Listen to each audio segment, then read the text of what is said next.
Hi, Daniel with DanielParsonsMinistry.com. In today's Life Journal Bible reading plan, we'll cover the 9th of May and Old Testament readings, 2 Samuel chapter 17, Psalm 71, in the New Testament, Matthew 26, and the New King James Version, 2 Samuel chapter 17. The advice of Ahithophel and Hushai. Moreover, Ahithophel said to Absalom, "Now let me choose 12,000 men, and I will arise and pursue David tonight. I will come upon him while he is weary and weak and make him afraid. And all the people who are with him will flee, and I will strike only the king. Then I will bring back all the people to you. When all return except the man whom you seek, all the people will be at peace." And the saying pleased Absalom and all the elders of Israel. The advice of Hushai. Then Absalom said, "Now call Hushai the Archite also, and let us hear what he says too." And when Hushai came to Absalom, Absalom spoke to him, saying, "Ahithophel has spoken in this manner. Shall we do as he says? If not, speak up." So Hushai said to Absalom, "The advice that Ahithophel has given is not good at this time." For said Hushai, "You know your father and his men, that they are mighty men. They are enraged in their minds, like a bear robbed of her cubs in the field, and your father is a man of war, and will not camp with the people. Surely by now he is hidden in some pit or in some other place. And it will be, when some of them are overthrown at the first, that whoever hears it will say, 'There is a slaughter among the people who follow Absalom.' And even he who is valiant, whose heart is like the heart of a lion, will melt completely. For all Israel knows that your father is a mighty man, and those who are with him are valiant men. Therefore I advise that all Israel be fully gathered to you from Dan to Beersheba, like the sand that is by the sea for multitude, and that you go to battle in person. So we will come upon him in some place where he may be found, and we will fall on him as the dew falls on the ground. And of him and all the men who are with him there shall not be left so much as one.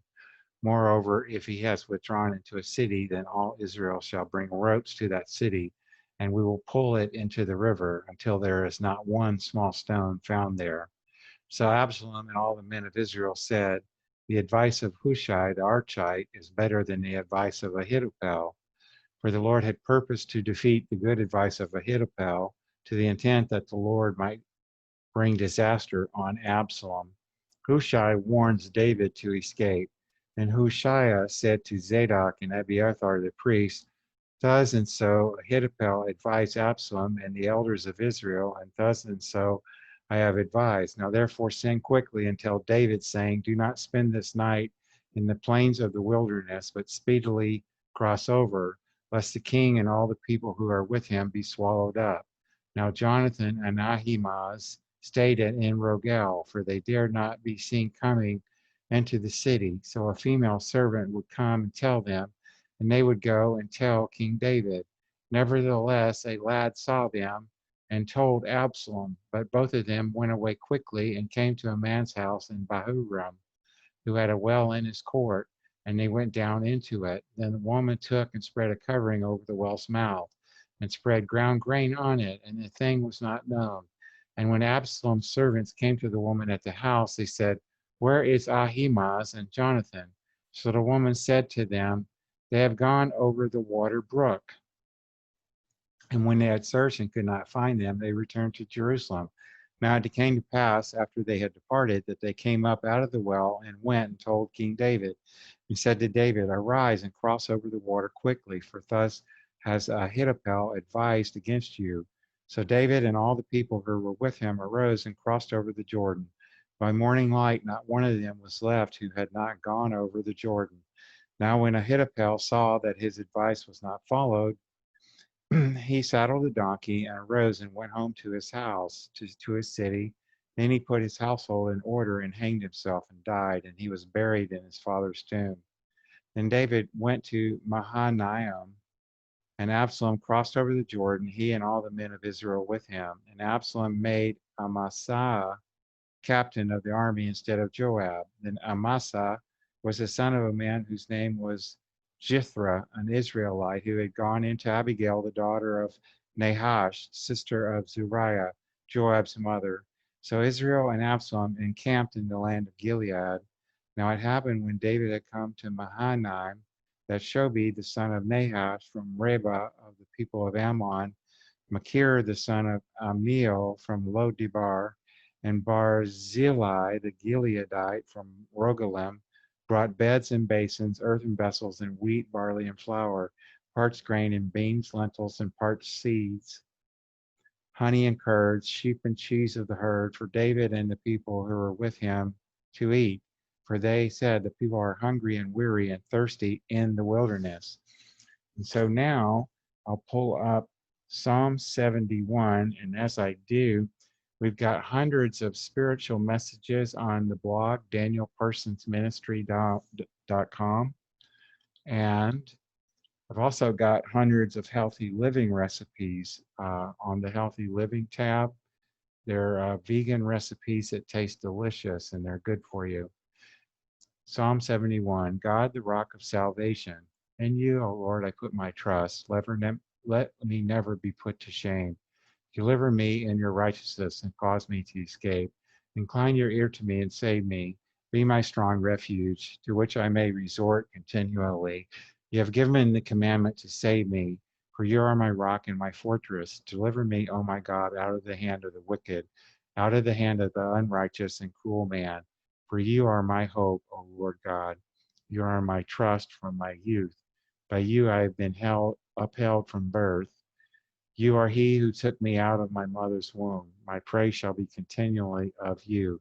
I have become as a wonder to many, but you are my strong refuge. So let my mouth be filled with your praise and with your glory all the day. Do not cast me off in the time of old age. Do not forsake me when my strength fails. For my enemies speak against me, and those who lie in wait for my life take counsel together, saying, God has forsaken him. Pursue and take him, for there is none to deliver him. O God, do not be far from me. O my God, make haste to help me.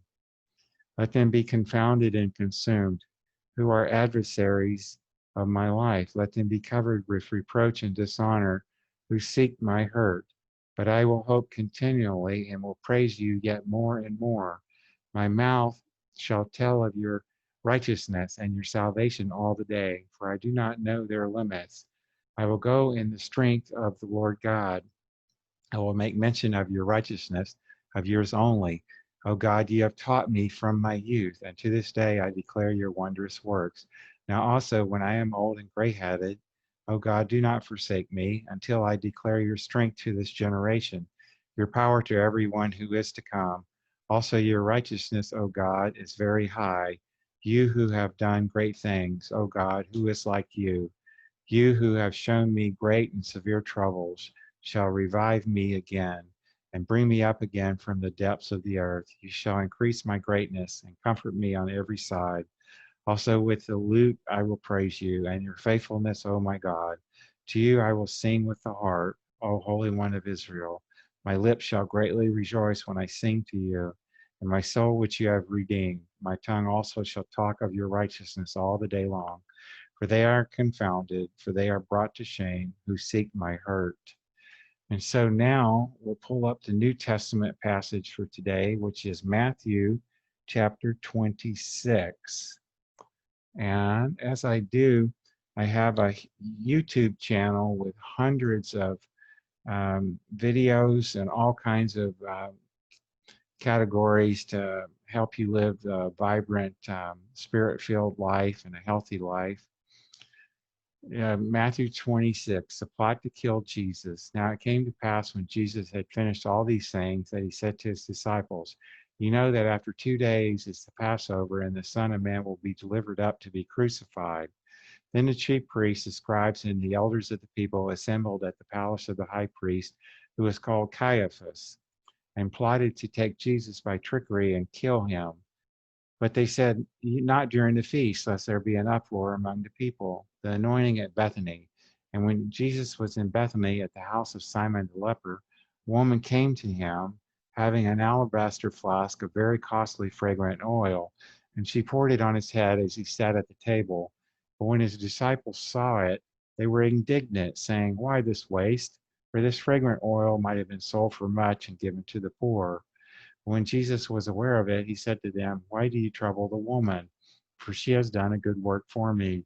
For you have the poor with you always, but me you do not have always. For in pouring this fragrant oil on my body, she did it for my burial. Surely I say to you, wherever this gospel is preached in the whole world, what this woman has done will also be told as a memorial to her." Judas agrees to betray Jesus. Then one of the 12, called Judas Iscariot, went to the chief priests and said, "What are you willing to give me if I deliver him to you?" Are they And they counted out to him 30 pieces of silver. So from that time, he saw opportunity to betray him. Jesus celebrates Passover with his disciples. Now, on the first day of the feast of the unleavened bread, the disciples came to Jesus, saying to him, "Where do you want us to prepare for you to eat the Passover?" And he said, "Go into the city to a certain man and say to him, 'The teacher says, my time is at hand. I will keep the Passover at your house with my disciples.'" So the disciples did as Jesus had directed them, and they prepared the Passover. When evening had come, he sat down with the 12. Now, as they were eating, he said, "Surely I say to you, one of you will betray me." And they were exceedingly sorrowful, and each of them began to say to him, "Lord, is it I?" He answered and said, "He who dipped his hand with me in the dish will betray me. The Son of Man indeed goes just as it is written of him. But woe to that man by whom the Son of Man is betrayed. It would have been good for that man if he had not been born." Then Judas, who was betraying him, answered and said, "Rabbi, is it I?" He said to him, "You have said it." Jesus institutes the Lord's Supper. And as they were eating, Jesus took bread, blessed and broke it, and gave it to the disciples and said, "Take, eat. This is my body." Then he took the cup and gave thanks and gave it to them, saying, "Drink from it, all of you, for this is my blood of the new covenant, which is shed for many for the remission of sins.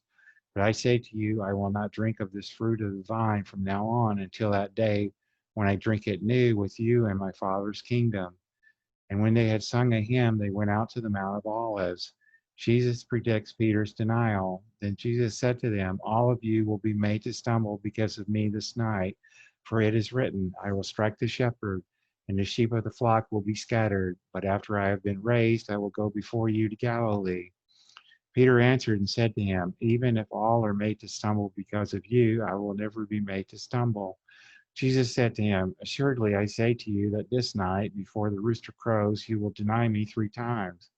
Peter said to him, "Even if I have to die with you, I will not deny you." And so all said all the disciples. The prayer in the garden. Then Jesus came with him to a place called Gethsemane and said to the disciples, "Sit here while I go and pray over there." And he took with him Peter and the 2 sons of Zebedee, and he began to be sorrowful and deeply distressed. And he said to them, "My soul is exceedingly sorrowful, even to death. Stay here and watch with me." He went a little farther and fell on his face and prayed, saying, "Oh, my Father, if it is possible, let this cup pass from me. Nevertheless, not as I will, but as you will." Then he came to the disciples and found them sleeping and said to Peter, "What, could you not watch with me 1 hour? Watch and pray lest you enter into temptation. The spirit indeed is willing, but the flesh is weak." Again, a second time he went away and prayed, saying, "Oh, my Father, if this cup cannot pass away from me unless I drink it, your will be done." And he came and found them asleep again, for their eyes were heavy. So he left them, went away again, and prayed the third time, saying the same words. Then he came to his disciples and said to them, "Are you still sleeping and resting? Behold, the hour is at hand, and the Son of Man is being betrayed into the hands of sinners. Rise, let us be going. See, my betrayer is at hand." Betrayal and arrest in Gethsemane. And while he was still speaking, behold, Judas, one of the 12, with a great multitude with swords and clubs, came from the chief priests and elders of the people. Now his betrayer had given them a sign, saying, "Whomever I kiss, he is the one, seize him." Immediately he went up to Jesus and said, "Greetings, Rabbi," and kissed him. But Jesus said to him, "Friend, why have you come?" Then they came and laid hands on Jesus and took him. And suddenly one of those who were with Jesus stretched out his hand and drew his sword, struck the servant of the high priest, and cut off his ear. But Jesus said to him, "Put your sword in its place, for all who take the sword will perish by the sword.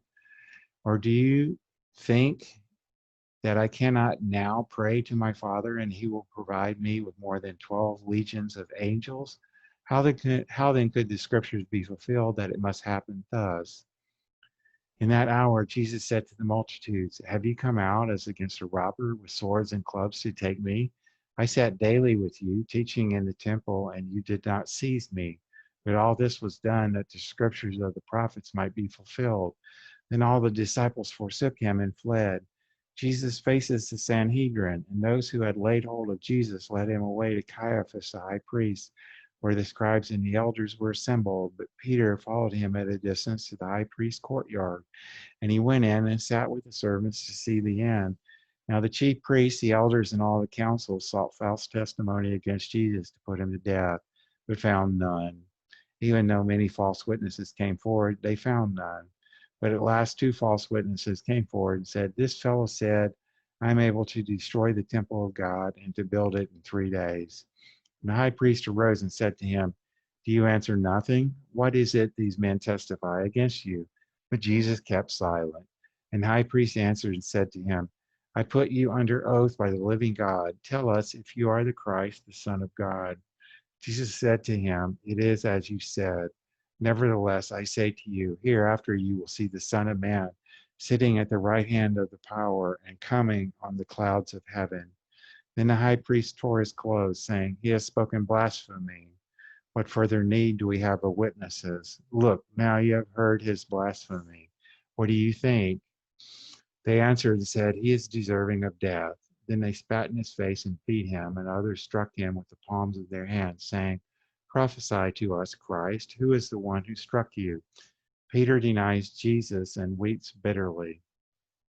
Now Peter sat outside in the courtyard, and a servant girl came to him, saying, "You also were with Jesus of Galilee." But he denied it before them all, saying, "I do not know what you're saying."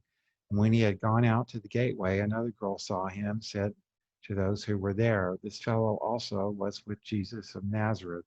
But again he denied it with an oath, "I do not know the man." And a little later, those who stood by came up and said to Peter, "Surely you also are one of them, for your speech betrays you." Then he began to curse and swear, saying, "I do not know the man." Immediately a rooster crowed, and Peter remembered the word of Jesus, who had said to him, "Before the rooster crows, you will deny me 3 times." So he went out and wept bitterly. And that's the end of the Bible reading plan today, my friends. That YouTube channel is just search for Daniel Parsons Ministry and you'll find it. And I look forward to seeing you on tomorrow's reading. Bye for now.